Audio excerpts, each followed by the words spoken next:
Hello, my name is Ray Hinojones. I'm a simple man, but I could say that I love my Lord more than anybody else. And the one that tells me about His great love and His passion for men is revealed in the book, the Holy Scriptures or the Holy Bible.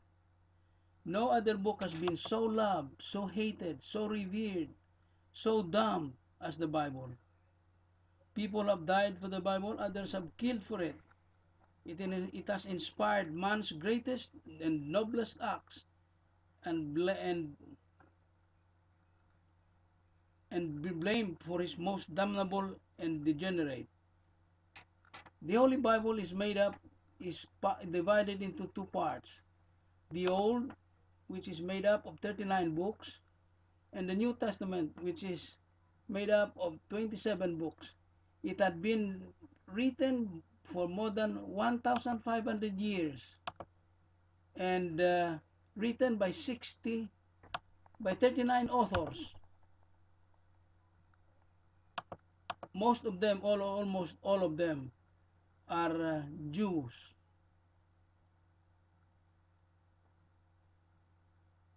The Bible had been the guiding points in man's life most of the time, and sometimes the one that is dumb by most people.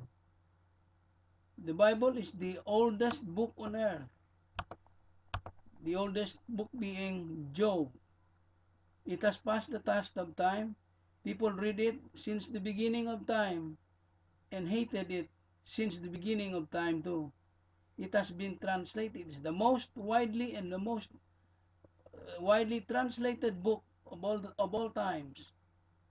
It is a holy representation of God's character, and it is unique in that it is the story of Jesus and of God's Son Jesus, who died for us and redeemed us or for all sins. It had been written in order to explain to us or to reveal to us God's great love for humanity. That's it. One of the stories in the scripture that I love the most is the story of the prodigal son. It is the story of what when God ran. God did not run from away from his enemies. He did not run because of inferior artillery or military strategy, but rather he ran toward his son which is the prodigal son. The story goes like this. There is a man who had two sons. The elder brother, the older son, is quite dedicated to his family. He does not want to leave home. He's a homie. But he has some sterling characteristics. He's industrious and he loves his father. He loves to work in the farm and he is always after the good of his family.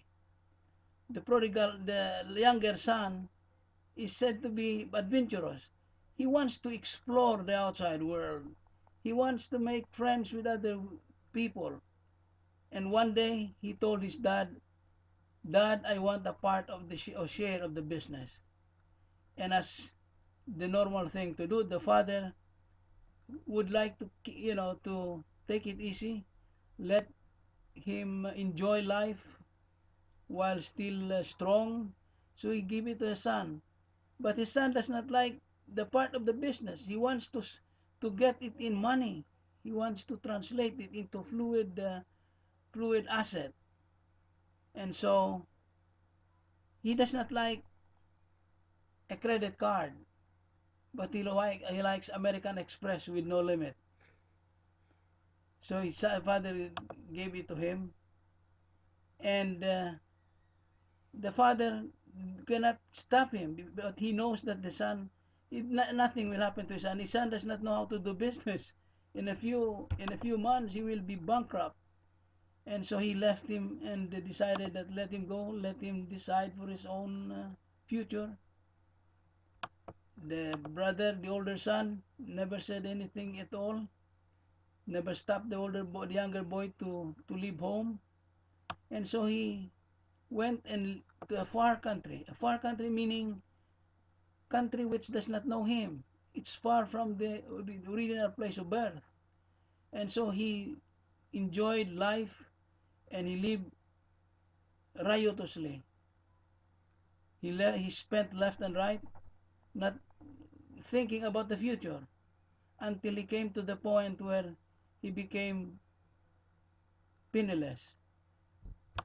And he looked for employment, but nothing can be taken by him because the locals have the sole monopoly of the job.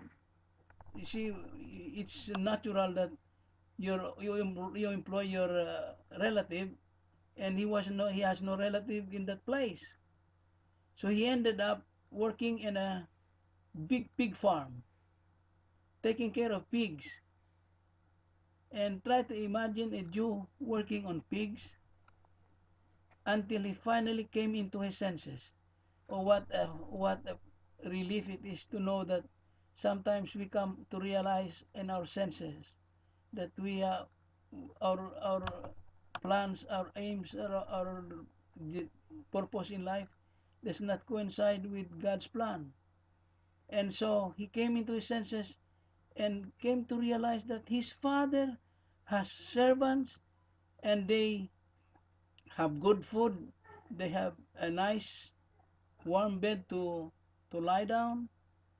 And so he decided, why not I go back to my father and tell him, Father, forgive me for I sinned against you. Don't treat me like a a son, but treat me like a servant.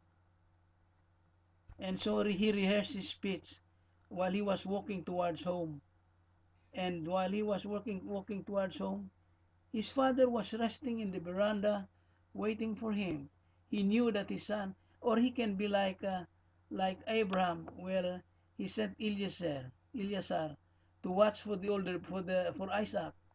So he must have sent somebody, some spy, to let him know what is going on with the son, because he knew that the son will not last long with that money that he got, because he does not know how to do business. He knows how to spend, but not to earn money. And so he was waiting for the sun, and while still in the distance, he looked at the horizon and saw the image of the sun.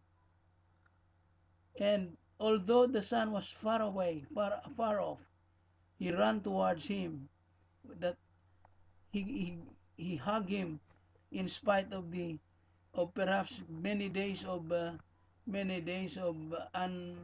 not taking a bath.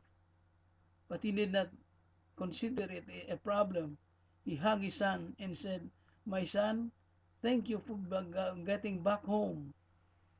And so they went back inside, and he told his son, he told his servants, "Quick, get the best robe in the house." They put sandals on his feet because servants have no sandals. They have no nice clothes. But here he is, the son who was lost, who was dead, and come back. And he was told to put on the nice clothes in the house. And so they, and then he told father his servants, get that sucker fatted calf, and slaughter it for our own feast. And I'm sure that they did not have vegetarian food; they got steak. And so the older boy came home. He was not willing to come in. But while he was afar off, he was surprised. What is the noise in the house? So he asked the servant, what's all of this? What's the meaning of the noise in the house? And so the servant said, did you not know that your brother who was dead was alive? And now he came home, and your father had treated him like a returning uh, in, inheritor son. And he refused to come in with his father. But his father was saying, father came out and told him, my son, Why are not you coming in? He said, my dad, you had been slaving me all these years. Try to imagine a son being slave, consider himself as a slave. He has a wrong perspective of his life. He was thinking that the favor that his father was showing his old younger brother was against him, denying him of the joy of the realities of life. He did not know that because of his father's love to both of them. And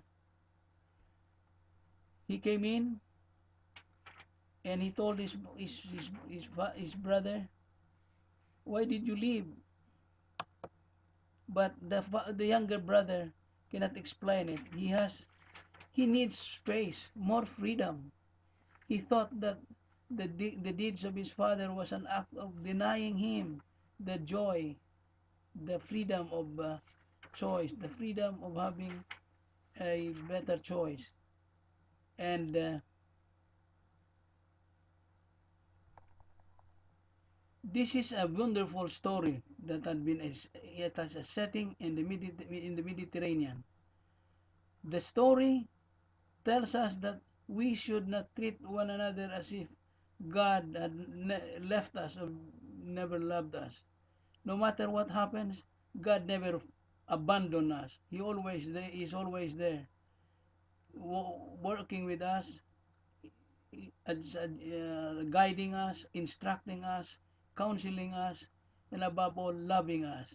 He loves us with a love that will never let go, no matter what.